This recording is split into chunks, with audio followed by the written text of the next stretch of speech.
평생 운이 좋은 사람, 그다음에 평생 운이 나쁜 사람은 없어요. 사주팔자를 봤는데 저는 평생 운이 좋대요 라고 이야기하시는 분들은 잘못 본 거예요. 운은 이렇게 올라가고 내려가고 올라가고 내려가는 누구나 똑같이 와요.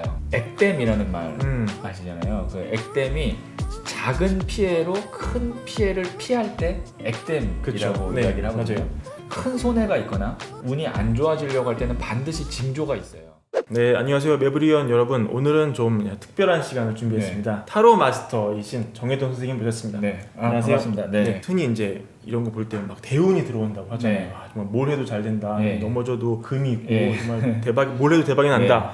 이럴 때 사람의 뭐 후광이 비친다든지 뭐 특징 같은 게 좀 있습니까? 저 같은 사람들이 보면 저 사람 진짜 후광이 비친다라고 그래요? 보이는 경우가 있어요. 네. 진짜 잘 나가는 사람, 잘 되는 사람, 뭐 네. 탑스타라든지 네. 아니면 뭐 요 근래 이제 벤처로 굉장히 큰 돈을 벌었다든지 그런 분들은 오면 진짜 후광이 비쳐요. 운이라는 것이 있을 때와 없을 때를 만약에 살아본 분이라면 네. 운이 있을 때 어떤 특징이 있구나를 무의식적으로나 알고 있어요. 본능적으로. 저 같은 경우도 이제 운이 없을 때와 있을 때를 한번 살아봤는데 네. 우리가 운이라는 것이 어디서 오느냐를 봐야 되는데 천지인 이 세 가지 요소에서 오거든요. 그래서 대운이 들어올 때는 삼박자가 딱 맞아요. 제가 만약에 책을 쓸 때 이렇게 시장이 형성되고 그 다음에 이 타이밍이 잘 맞았잖아요. 집필할 수 있는 시간이 네. 있고 하늘의 운은 타이밍입니다. 그러니까 내가 뭔가를 하려고 할 때 거기에 맞게끔 타이밍이 딱 맞게 돌아가요. 그럼 우선 대운이 시작됐다라고 볼 수 있고요. 그 다음에 지는 풍수거든요. 풍수는 원래 이제 땅 명당에 있어야 되는데 네. 저는 이제 그 지를 뭐 풍수도 중요하지만 나를 주변에 둘러싸고 있는 사람으로 봐요. 그래서 운이 좋아지려고 하면 귀인이 들어와요. 제가 이제 이번에 책을 낼 때 책은 자기 자식 같다라고 얘기하거든요. 그래서 내 자식 같은 책을 제가 한번 케어를 해보고 싶었는데 딱 그때 귀인이 나타나서 제가 이런 1인 출판사로 해서 출간을 할 수 있게끔 도와주더라고요. 다 알아서 다 세팅이 되게끔. 네. 그러니까 내가 원하고자 하는 일을 도와줄 수 있는 귀인이 나타나요. 마지막 세 번째 이는 뭐냐면 내가 하는 일에 집중이 잘 되고 컨디션이 좋고 그 다음에 표정이 밝아져요. 그러니까 사람은 대운이 들어올 때 본인 스스로가 제일 잘 알아요. 본능적으로. 운이 꺾일 때, 운이 올라갈 때 그거를 잘 알거든요. 그래서 운이 올라갈 때는 뭔가 컨디션, 기분이 굉장히 좋아지는. 그래서 운이 바뀔 때는 좋은 시기에는 천지인 이 삼박자가 잘 맞아 들어간다 이렇게 볼 수가 있죠. 이게 운이 좋아진 시기가 뭐 사이클 같은 게 있습니까? 몇 년 단위로 온다거나? 있죠. 네. 그런 게 있어요? 그러니까 사람들은 평생 운이 좋은 사람, 그다음에 평생 운이 나쁜 사람은 없어요. 사주팔자를 봤는데 저는 평생 운이 좋대요 라고 이야기하시는 분들은 잘못 본 거예요. 운은 이렇게 올라가고 내려가고 올라가고 내려가는 누구나 똑같이 와요. 그게 이제 어떤 사람은 3년에 한 번 오는 사람도 있고 일생에 한 번만 오는 사람도 있고 그래요? 그게 또 올라가는 시기에 올라갔을 때 6개월 들어오는 사람도 있고 3년 들어오는 사람 그거는 좀 다르죠. 그건 좀 예. 불공평하네요 좀. 그렇죠. 운이라는 거는 누구나 올라가고 내려가는 거는 다 똑같이 들어오지만 시작점과 횟수, 기간은 다르게 들어와요. 내가 운이 올라갈 때 그때 집중해서 최대한 잡아당겨서 내 걸로 만들고 내려갈 때는 다음에 올라갈 시기를 준비하고 그렇게 하면 누구나 다 잘된 운명으로 갈 수가 있어요. 들어온 운을 최대한 움켜쥐고 막 안 내보내는 방법도 있나요? 여름이 좋다 그래서 네. 여름을 잡고 있을 수는 없잖아요. 그렇죠. 어차피 우리의 인생은 봄, 여름, 가을, 겨울 같은 이런 계절의 흐름이라고 볼 수 있는데 가을, 겨울도 운이 내가 나쁘다라고 생각하면 나쁘지만 다 그 시기에 맞게끔 살면 그 시기도 운이 나쁜 시기가 아니에요. 그래요? 예. 예를 들어서 코로나로 인해서 저 같은 경우도 타격이 있었지만 네, 상담이 더 없어지고 그랬겠죠. 책이라는 걸 집필함으로써 이 시기를 잘 보냈잖아요. 그러니까 내가 시기를 잘 보내면 네. 그게 안 좋은 운의 시기여도 멀리 보면 좋은 운이었다는 거죠. 네. 운이 나쁠 때 느끼는 신호도 있습니까? 액땜이라는 말 아시잖아요. 그 액땜이 작은 피해로 큰 피해를 피할 때 액땜이라고 그쵸. 네, 이야기를 하거든요. 맞아요. 큰 손해가 있거나 운이 안 좋아지려고 할 때는 반드시 징조가 있어요. 그래서 그 징조를 내가 알고 피하면 되는데 뭐 아주 사소한 걸로 좀 예를 한번 들어보면 네. 만약에 내가 과음을 했어요. 네. 과음을 하고 그 다음날 아침에 일어났는데 숙취가 아직 해소가 안 됐어요. 뭐 그래서 방에서 나오다가 문지방에 발을 찧었다든지 아니면 뭐 물을 마시다가 컵을 떨어뜨려서 깼다든지 평소에 한 번도 그랬던 적이 없는데 그런 일이 있다. 그러면 그거를 징조로 보고 만약에 저라면 그날 출근할 때 차를 운전하지 않고 대중교통으로 갈 거예요. 이런 식으로 사소하지만 그날의 어떤 징조라는 게 또 네. 있고요. 그걸 항상 경계하면서 살면 되고 네. 또 조금 더 큰 틀로 봤을 때 일반적으로 사람이 나가고 들어오고 여기서 이제 또 우리가 징조를 알 수 있어요. 내 곁에 있었던 좋은 사람이 나가고 그럼 그 자리에 누군가 또 들어올 거잖아요. 그때 안 좋은 사람이 들어와요.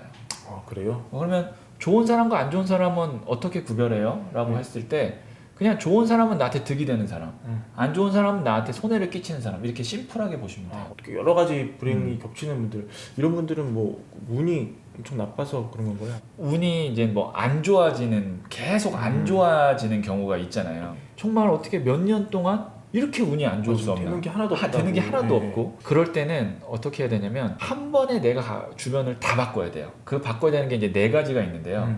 그 첫 번째가 뭐냐면 내가 지금 살고 있는 터를 바꿔야 돼요. 집을 이사하던가 이사 가야 돼요? 뭐 사업을 하시는 분 사무실을 이전하던가 그런 식으로 터를 바꾸는 방법이 있어요. 두 번째로는 나와 인연이 되는 사람들을 또 다 바꿀 필요가 있어요. 친구도 바꾸고. 친구도 뭐 바꾸고 새로운 사람을 만나고, 만약에 가족이 나한테 계속 힘들게 하면 가족도 안 만나고, 그러니까 악연과의 인연을 어쨌든 끊어내는 거죠. 가족도 악연이 될 수 있는 거예요? 보통 가족 중에 한 명이 꼭 상극으로 그래요? 배치가 돼요. 가족, 가장 가까운 사람과 상극을 배치해 놓음으로써 자신을 조금 더 발전시키는 거예요? 수행하고 성숙하게 만들려고 가족 중에 꼭 상극이 한 명이 부모일 수도 있잖아요, 그게. 그게 부모일 수도 있고 부부일 수도 있고 자녀일 수도 있죠. 그런 경우에는 좀 거리를 두는 거죠. 가족이면 안 볼 수는 없으니까 거리를 좀 두고, 그 다음에 세 번째는 외모를 좀 바꿔보는 거예요. 외모를요? 예, 뭐 성형을 하든 다이어트를 하든 아니면 헤어스타일을 바꾸든 네. 뭐 옷을 좀 다르게 입든 그렇게 되면 외모를 바꾸면 내가 뭐 좀 다른 사람처럼 보일 수도 있고 자존감도 올라가고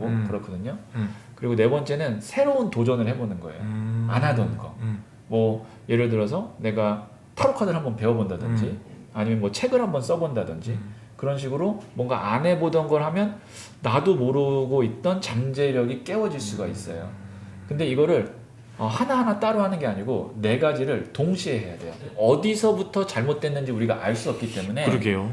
어떤 분은 차도 바꾸고 집도 바꾸고 그 다음에 내 스타일도 바꾸고 다 해서 안 될 운명의 굴레에서 나와서 잘 된 분들도 많이 있어요. 안 될 운명의 굴레에 있을 때 나오는 게 그렇게 단순하고 쉬운 거는 아니에요. 뭐 부적 하나 썼다고 해서 뭐 했다고 해서 효과가 뭐 클 수도 있겠지만 그거는 이제 정말 합이 잘 맞았을 네, 때고 네. 근데 안 되면 전체를 다 바꿔야 돼요. 부부가 상극이면은 네. 이혼을 이제 해야 될 수도 있잖아요, 그죠? 그렇죠. 약간의 거리를 두거나 이런 식으로 나중에 다시 안 좋았던 사람 좋아지기도 하고 그런 것도 있습니까? 네, 그럴 수도 있어요. 네. 있지만 쉽지 사람이 않군요, 이제 7년에 한 번씩 이렇게 이제 세포가 죽었다 태어나고 죽었다 태어나는 사이클이 있으면서 예. 다른 사람이 될 수는 있지만 근데 일반적으로는 한 번 그렇게 상극인 경우는 안 바뀌어요? 네, 잘 안 바뀌더라고요. 특히 이제 뭐 나이가 이제 결혼을 해서 어느 정도 살면 이제 40도 넘었을 네. 텐데 그렇게 잘 안 바뀌더라고요. 네. 그래서 정말 결혼은 잘해야죠. 그러게요. 자기랑 합이 잘 맞고 어. 경제적으로 풍요롭고 그다음에 사회적으로 지위가 높고 뭐 똑똑하고 그런 것도 중요하지만 이게 정말 주파수가 잘 맞아야 돼요. 같이 있을 때 편안하고 떨어져 있고 안 볼 때도 편안하고 네, 그래야지 이게 부부간에 계속 상극 구조로 가게 되면 이게 건강에도 영향을 미쳐요. 네. 상극 구조인 부부의 특징은 뭐 잘 싸운다 이런 건가요, 그러면? 아니면 둘 중에 한 명이 계속 아프거나 네, 아니면 그 사람과 함께함으로써 그 이전에는 잘 됐던 일이 안 되거나 네. 뭐 이렇게 여러 가지로 이제 상극도 이제 둘 다 안 좋은 경우, 그다음에 둘 중에 한 명만 안 좋은 경우, 그다음에 한 명은 좋은데 또 한 명은 안 좋은 경우 이렇게 나뉘거든요. 그 제일 힘든 게 한 명은 좋은데 한 명은 안 좋은 경우. 그럴 수도 있어요. 예. 같이 함으로써 한 명은 좋은데 한 명은 나빠. 예. 그러면 좋은 사람은 계속 나를 붙들고 있으려고 그러고 예. 안 좋은 사람은 피하려고 하고 이게 제일 힘든 상황인 거죠. 네. 네. 이게 뭐 꼭 부부간이 아니더라도 어떤 인간관계적으로 봤을 때도 서로 만약에 마이너스인 경우에는 보통 그냥 결정이 쉬울 안 것 봐요. 같아요. 예, 네. 안 봐요. 부부든 뭐 어떤 비즈니스 관계든 안 보면 되는데 이게 플러스 마이너스일 경우가 제일 힘들어요. 그런 게 타로로 이렇게 보입니까? 보이죠. 네. 보이고 누구보다 본인이 잘 알아요. 그래요? 왜냐면 내가 살아온 인생 뭐 3, 4년 쭉 봤을 때 이 사람과의 관계에서 내가 피해를 많이 받고 이 사람은 잘 됐고 이런 걸 다 알잖아요. 네. 그렇군요. 인정을 안 할 뿐이지. 그렇군요. 네. 저희가 사실 부동산 채널로 시작을 했거든요. 네. 그래서 부동산 질문을 하나 이제 꼭 드리는데요. 사실 그 무주택자분들이 요새 고민이 많으시거든요. 집값이 요새 네. 최고 이슈잖아요. 집을 못 샀다는 이유로 엄청난 박탈감 그렇죠. 소화하기도 예, 예. 하십니다. 네. 그런 분들 아마 많으실 것 네. 같은데 이분들 뭐 위로를 하신다거나 아니면은 뭐 이런 사이클이 또 한번 오고 나면 또 기회가 온다든지 어떻게 보통 얘기를 하세요? 제가 뭐 그 부동산 전문가가 아니기 때문에 뭐 이 사이클이 어떻게 된다는 잘 저도 모르겠어요. 네, 네. 모르겠지만 제일 좋은 건 정말 뭐 로또가 돼서 집을 살 수 있으면 제일 네, 좋겠죠. 네, 네. 그러면 모든 고민이 해결되지만 그렇죠. 실질적으로 그럴 가능성은 굉장히 드물고 뭐 없다라고 할 정도인데 우리가 어떤 상황과 사건을 바라볼 때는 두 가지의 관점으로 볼 수 있거든요. 바꿀 수 있는 거냐 바꿀 수 없는 거냐 이렇게 볼 수 있는데 지금 집값이 이렇게 올랐고 그래서 내가 가까운 시일 내에는 내 집을 마련할 수 없고 이거는 바꿀 수 없는 거잖아요. 바꿀 수 없는 거죠. 예. 네. 아 왜 이렇게 집값이 올랐어 이렇게 화가 나라고 생각해봤자 이건 바꿀 수 없는 거예요. 자기만 손해군요. 예. 그래서 이렇게 바꿀 수 없는 것을 자꾸 바꾸려고 하고 원망하는 사람을 우리는 어리석다고 얘기해요. 그럼 어떻게 해야 되느냐? 바꿀 수 없는 거는 받아들여야 돼요. 지금 집값이 이렇게 올랐고 네. 그래서 내가 가까운 시일 내는 내가 집을 살 수 없고 이걸 그냥 인정하고 받아들이면 마음이 우선 평온해져요. 그런 다음에 바꿀 수 있는 것이 무엇인가를 찾아보는 거죠. 지금 내가 바꿀 수 있는 것으로는 재테크를 한다든지 아니면 부업을 한다든지 창업을 한다든지 해서 돈을 어떻게 한번 좀 더 모아봐야겠다. 이렇게 해서 내가 용기를 내서 그거를 실천하면 그러면 이제 그때부터 인생이 좋은 방향으로 가거든요. 그래서 바꿀 수 있는 것을 바꾸려고 하는 것을 용기라고 해요. 그래서 평온과 용기를 통해서 발전하는 방향으로 갔으면 좋겠고 저는 인생을 사는데 가장 중요한 게 뭐냐면 지금 이 순간 행복한 거라고 생각하거든요. 사실 미래를 생각하면 누구나 불안하고 두렵고 네. 알 수 없으니까. 모든 사람이 다 불안하죠. 예. 지금 사실 저희가 코로나 때문에 이런 상황이 올 줄을 네. 누가 알았어요. 그렇게. 네. 그래서 미래는 아무리 걱정하고 불안해해봤자 내가 통제할 수 있는 게 없고 저도 돈이 많으신 부자들 상담 많이 했거든요. 정말 수백억 가치의 강남에 빌딩 갖고 있는 건물주분들도 다 걱정하고 불안해하잖아요.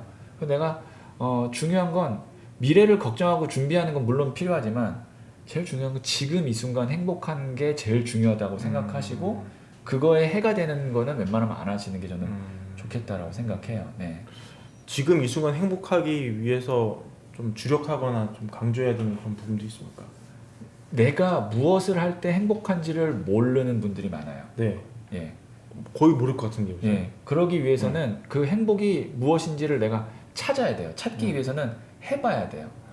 내가 의외로 뭐 마라톤을 했더니 너무 행복하다. 마라톤을 안 하면 모르는 거거든요. 그렇죠. 아니면 뭐 글을 썼더니 너무 행복하다.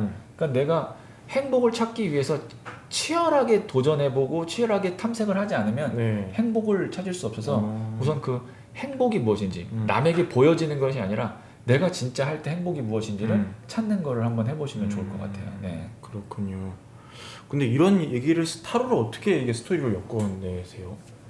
이제 때? 타로 카드는 이제 78장 이 타로 카드가 네. 다 한 장 한 장마다 나름의 그 역사가 있고 거기에 이제 상징들이 다 있거든요. 그거를 다 엮으면 그 하나의 스토리가 되고 그 사람의 에너지가 이제 포착이 되는 거기 때문에 쭉 이제 이야기가 풀어지고 또 제가 이렇게 질문을 하고 이야기하면 본인이 또 답변을 하거든요. 그러면서 서로 답을 찾아가는 거예요. 네, 제가 답을 딱 주는 게 아니고 그렇군요. 예. 네.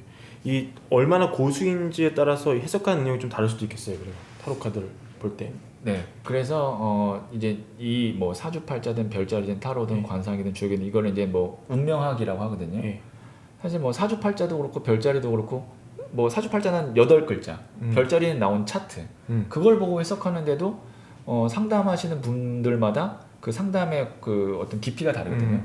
이게 레이어가 있어요. 쭉 이렇게 1층, 지하 1층, 지하 2층 쭉 레이어가 있는데 어느 정도 이제 내가 경험과 노하우와 연륜이 쌓이면 그 밑에 끝까지 한 번에 바라볼 수 있어요. 뚫고.